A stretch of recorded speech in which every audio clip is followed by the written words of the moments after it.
long are you going to be in the city? Society and managing the global centers, Amy Corrigan here, and myself together in India. And we actually never imagined when we met last year that we would be coming together and actually holding a summit out of Bombay. But having said that, I do have Mr. Bhatt to thank, because I think all the success that both Amy and Chris keep appreciating with us and telling us how well we are doing, actually a lot of that credit. No, we can't believe that we're working with Vinta of Tara. I mean, how cool is that? And as Vinta mentioned, we're part of the Global Centers, and we're here today to celebrate the 1-year anniversary of the Global Centers, which includes the Third Eye, the center here at the Asian Center for Entertainment Education in Mumbai, and then it includes GIST of Nollywood Workshops in Lagos, Nigeria, and then finally my center, Hollywood Health and Society in Los Angeles. And so Hollywood Health and Society has been around for about 13 years now, and we are a free expert resource to writers, directors, and television producers and filmmakers. We work with Grey's Anatomy and Homeland, 90210, Mad Men, many shows that are renowned for their realism and their accuracy. And we do that by offering free on-demand access to experts. And it's really a win-win, because these programs become very compelling and gritty and realistic. They make lots of money, and then their audiences learn more about their health and the issues facing them and their communities. So we thought in Hollywood, why are we keeping this a secret? Why not share this with the rest of the world, especially with the other great global film industries of Bollywood and Nollywood, both of which make thousands more films than Hollywood does. And so we formed the Global Centers about a year ago to do exactly that, to share this vision and to learn from our other compatriots at the Asian Center for Entertainment Education and Third Eye and Nollywood Workshops and GIST. So I'm just so happy that we're here, and I wouldn't have believed it a year ago. And with that, I want to pass it over to Amy Corrigan, who's co-director of Nollywood Workshops. Hi everyone, how are you? Like Chris said, I have the pleasure of co-directing Nollywood Workshops with my colleague Bhath, who's in Lagos today. But Nollywood Workshops is a nonprofit organization dedicated to harnessing the power of film to inspire and educate audiences. And since we're all filmmakers here today, I should tell you that our organization was sparked by the creation of film. We went to Nollywood for the first time in 2005, two filmmakers and I, Bob Caputo and Frank Wasaki, because we were captivated by this industry of Nollywood. How, in Nigeria, could an industry take the world by storm, giving Hollywood and Bollywood a run for its money? So we went to Lagos to document Bhath, one of Nigeria's most prolific filmmakers at the time, to see how he, in classic Nollywood style, could make a blockbuster over the course of 3 weeks for a budget of about $50,000, reaching audiences that any independent filmmaker in the US or India would be very envious of. True? So we learned about the power of Nollywood through Bond. And when Bond's film went along to be a total blockbuster, definitely making more of a profit than our documentary, and certainly reaching much bigger of an audience, we realized that Nollywood had this incredible, incredible power. Not only to reach and inspire audiences, but to really be a creative industry that could inspire the world. So we formed Nollywood Workshops, an organization to support independent filmmakers in Nollywood, harness digital technologies to make better films and reach more audiences. As we started doing technical training, we realized that the average Nigerian filmmaker had a responsibility that they held very dear. It wasn't only to make a good film and to make a commercially viable film. It was to use their film to say something, to put a message in it. And they were interested not only in improving their technical skills, but also reaching an audience in a broader way and in a more meaningful way. So around this time where we decided we would expand our program from training to also film production, we were so lucky to meet Chris and his team at USC, the Norman Lear Center, and realized that the Hollywood Health and Society model could be extended to an industry like Nigeria.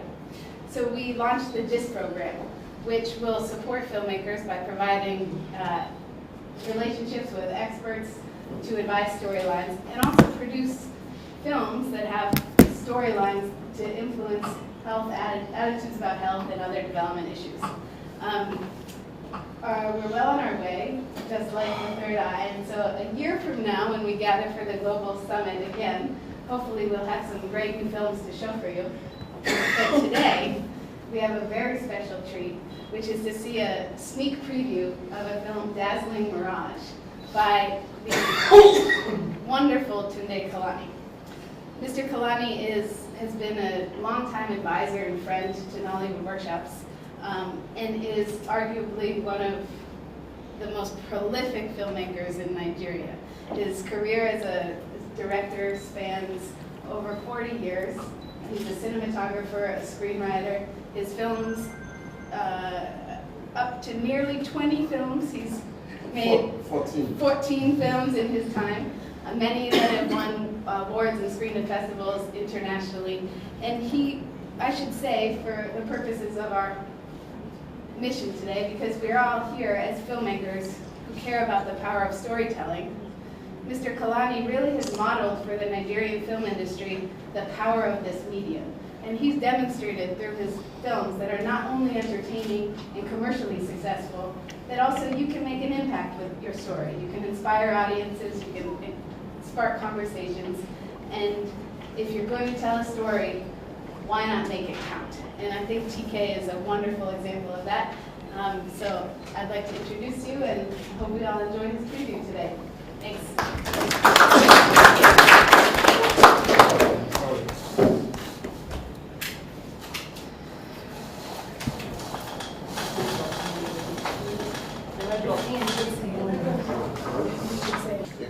It's a cinema of the people, it's a cinema of diversity, and it speaks for the whole audience.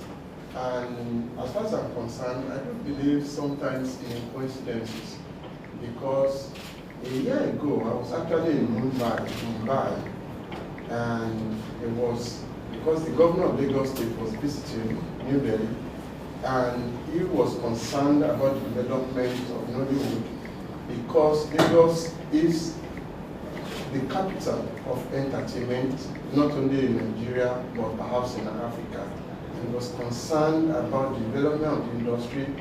And he said for some of us and said, you know what, the government delegation is going to Delhi, but let's meet in Mumbai and learn from the example of the Indian cinema.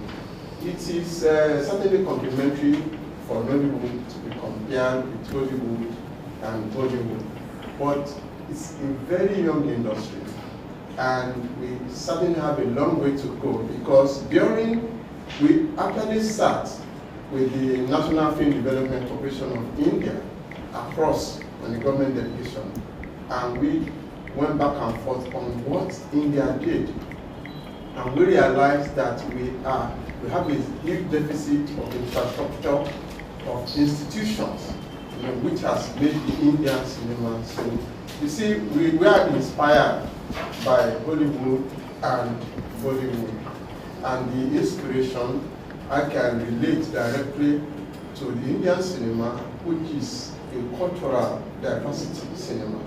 And I look at the indigenous aspect of it, how India has been able to develop something which started locally and suddenly made it global.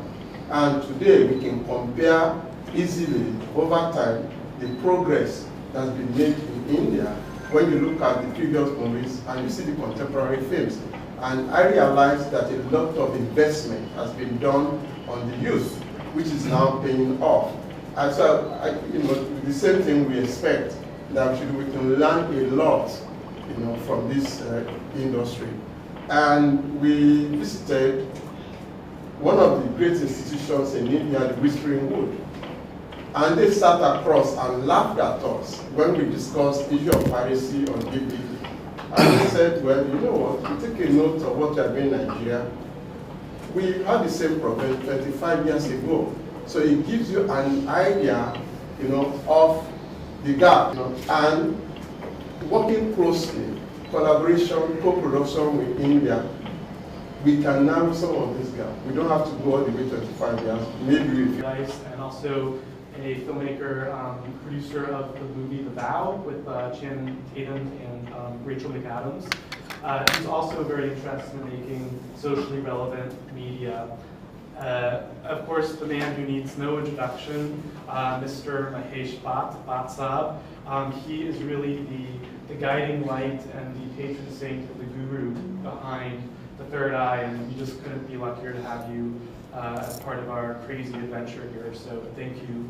Ravi Walia, whose new film we'll be lucky enough to see a trailer of, details the tragedies of the events in Bhopal in the 1980s, and fits in so well with this panel of people who are really interested in making movies that aren't just big, but movies that matter. Tunde Kalani, who we've heard from and has been introduced to, is truly Nigeria's preeminent filmmaker and is kind of the best and the brightest of Nigerian film. So we're extremely lucky to have these filmmakers, including Amy Corrigan, who is a director of GIST and Nollywood workshops, but is also a very talented filmmaker in her own right. So yeah, we're just so amazingly lucky to have this group of respected filmmakers from at least 3 different parts of the world who are also interested in making media that will change the world itself. So I think I would like to, and we're going to keep it fairly informal, so I'm hoping they're going to be asking as many questions of each other as I am. But my first question is to Bhatt. You had mentioned that you made this film art, and you had a character with schizophrenia in that film. And I think you said something to the effect that if you had the services of the Third Eye back then, you would have done things a little bit different. In fact, you now have a hit play in Delhi that's opening, and you really have done this. You've taken this to heart. So I was wondering if you could talk a little bit more about that process, about, between then and now, what's changed and how you've made that a more sympathetic portrayal. But before I answer that, let me say that it is indeed nothing short of a miracle to see what's right in front of your eyes. Is the world is changed. You have right here Hollywood, Nigerian cinema icons, and we from India, Bollywood. And I think over the years, the stripe is going to increase. And so we are the world and the world is us. But what keeps us together is what we saw when the character, when she kind of went into spasms of pain, and then you immediately started empathizing with her, and you were interested in her narrative. So the human suffering, the language of suffering, human pain is what holds us all together. And I think that is what has brought all of us together. And as we as human beings are committed to address the problem of human suffering in our own unique ways with the insights that we have. And I'm very happy that the Third Eye is doing such an exceptional job with our friends in the United States. We are now for the first time going to have, a huge data which was perhaps not accessible in the bygone days. So I think what Third Eye has done is they have actively interacted with filmmakers on 11 storylines, she said, and the networking is going on. It's going to kickstart 2 television programs. So I think this is just the beginning, but as I said, the tribe is going to increase, and what is going to hold us together is the empathy, the power of empathy. Because when empathy erodes, evil walks tall. And I think what keeps us together is the empathy, which is the prized treasure of the human race. To answer your question, Chris, is in 1984, I remember when I made Art, which was autobiographical based on my memories of a girlfriend of mine who suffered from what is called paranoid schizophrenia. When I tried to tell a renowned actor who was from theatre to use the word schizophrenia, and I said, use the word psychosis. And he was struggling. He says, why? Why should I use the word psychosis? Who will understand it? I said, because it's important that we don't label it as madness. Right. And because there's a word called madness, and under that, when you pigeonhole a person as a mad, then you kind of simplify things and trivialize the character. So there was tremendous resistance, but if I had access to more information, at that time in India we were just beginning to wake up to this truth that, and I was personally combating the psychiatrists who were perhaps a little less informed than I was, because I could see that the root of what was called madness or a mental breakdown was the body. It was a psychobiological disorder. It was a biochemical disorder. And it was genetically, it was in the genes. It was something like diabetes. And it was not caused by the environment or by the stress and strain. And it has taken me years, and it was heartbreaking that subsequently, even in my personal life, that the so-called well-informed media trivialized the entire discourse and kind of chose to look for external attributes for the crack up of the very famous star, when actually the disorder was there in her genes. And it's only subsequently with the advent of understanding that even now, as I speak to you right now, in the latest film fair, I've tried to demystify what really led to the crack up of that famous star with whom I was involved. She was a victim of schizophrenia, and schizophrenia is a biological disorder, a biochemical disorder. It has its roots in its genes. The person is predisposed towards this kind of ailment, and there are cures which are possible. I mean, you can drain it through drug therapy, not through counseling.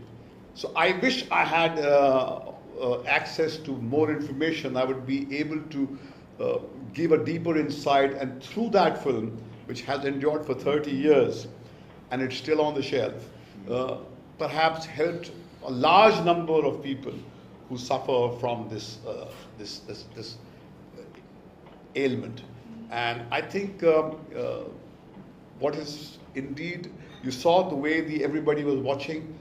We never heard of something like this existing on this planet, and what keeps everybody glued is that there is something like this which exists in this part of the world, and as human beings we empathize and we are as concerned. So thank you for bringing this to our notice, and I hope that we keep on doing this through Third Eye repeatedly and keep on broadening our understanding of what the human race is dealing with. Thank you.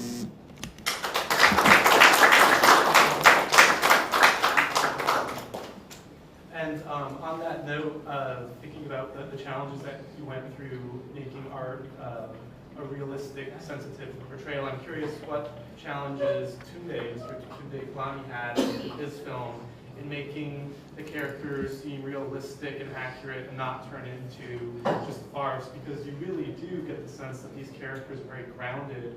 And, you know,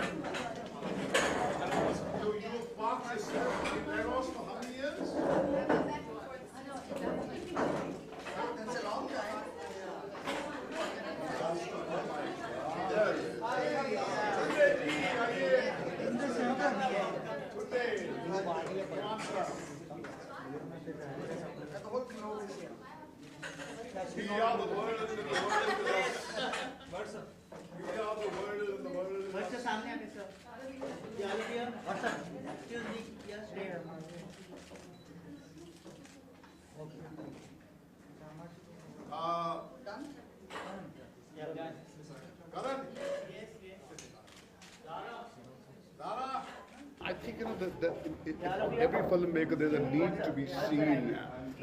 Actually, what you want is that headspace, and that's why we don't. The producer doesn't hates it, but the guy who's made it says, as long as I made inroads into his heart. Yes, we are the world, and the world is us.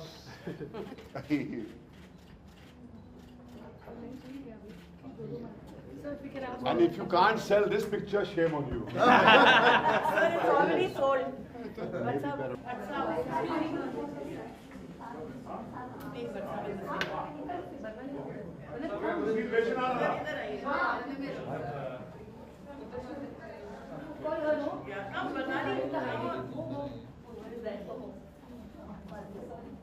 And where's Kapil?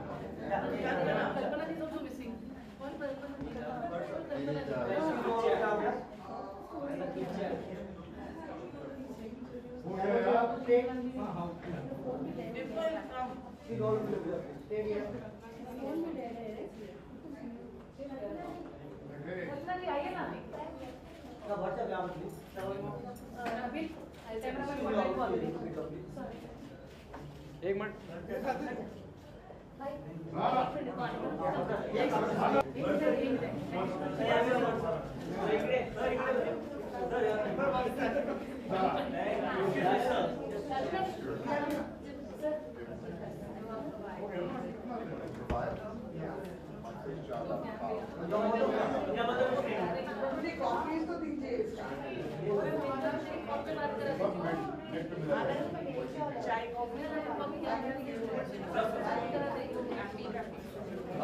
Nothing short of a miracle. Today we had a filmmaker from Hollywood and from Nigeria, and of course we here represent the Indian cinema, to get all three industry representatives on one platform talking about issues which concern the human race is indeed one hell of an achievement. I am certain that in times to come, you will see on this platform filmmakers from all over the world, because as we get deeper into the 21st century, you will realize that the human race will have to deal with the human problems collectively. Individually, we can't do a damn thing. It's only in a collective effort that we will find enduring solutions. Thank you, sir.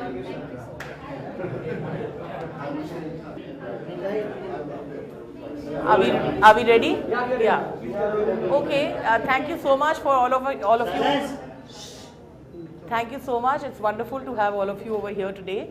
I'm sitting next to my colleague from Hollywood Health and Society, Chris Dizialo.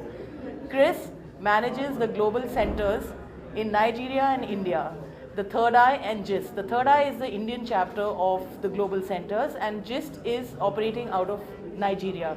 The primary purpose of these centers is to follow the model of Hollywood Health and Society, which has been existing in the industry of Hollywood, entertainment and television for the last 13 years. They have supported over 500 storylines, including Homeland, Private Practice, Desperate Housewives, as well as 90210, with expert advice and accurate information on key health, sustainable development and climate change issues. And guided by their model, we are establishing absolutely the similar center in Mumbai. Chris is here to help us put it all together for our second step. The first step we complete today because we are celebrating the first year anniversary of our centers. And I'll let Chris speak a little bit about his experience with us. As Vinta mentioned, Hollywood Health and Society has been around for 13 years, and we work with all the top television shows in America. And we were looking for a partner in India to kind of expand this approach, because the approach worked so well in Hollywood, we thought, why not Bollywood? So Vinta and her team were perfect for this sort of expansion of what we do. And of course, we're also doing the same in Nollywood in Nigeria. And it's really easy. We're a free service. Any filmmaker can call us with any sort of question. So as Bhath was mentioning, he was doing a film on schizophrenia. He could have called us if we existed back then and asked us all of his questions, It made that script much more realistic. And it's a win-win because the filmmakers get that gritty information. You know, think of the grittiness of Homeland or Mad Men, 90210, Grey's Anatomy, and that's all us. We give that compelling information that makes the stories feel real, and so we're really excited to do that in consultation with, in collaboration with Vintage Shop here and with Amy and Bond's shop in Nigeria. So, and I'm just so excited to be in India again, which is the best place in the world. So, very happy to be here. Thank you, Chris, and that's Tunde Kalani, a very well-known filmmaker in Nigeria, in Lagos. He was showing us a sneak preview of his film Dazzling Mirage today at the press conference. And we are really honored to have him at the Third Eye this year, and hope that we see more of you every single anniversary of ours. Tunde, could you give the press a few words, talk to them about a few things about your experience here? Thank you very much. For me, I mean, it's a great honor to represent Nollywood, which is diverse, you know, and has, you know, sort of the voice of the people. And again, it's honor to be admitted in the global, you know, community and to be recognized as an important component when we talk about the major film industries in the world. Suddenly to find myself sitting on behalf of Nigerian filmmakers between Hollywood and Bollywood, two elder industries and who have demonstrated the power, you know, of communication. And of course, recognize that film is about the people, and that's the most important aspect, to bring not only entertainment to our people, but to give them information and to create a dialogue between the people and the filmmakers, and use this dialogue and this synergy, this relationship, to be agent of development to our people. And I'm sure, you know, that we are in for exciting times. We are living in the knowledge era, we are living in an era of social media, and we are excited about the possibilities of that connection between the filmmakers and the people. Thank you. Chris and Amy once said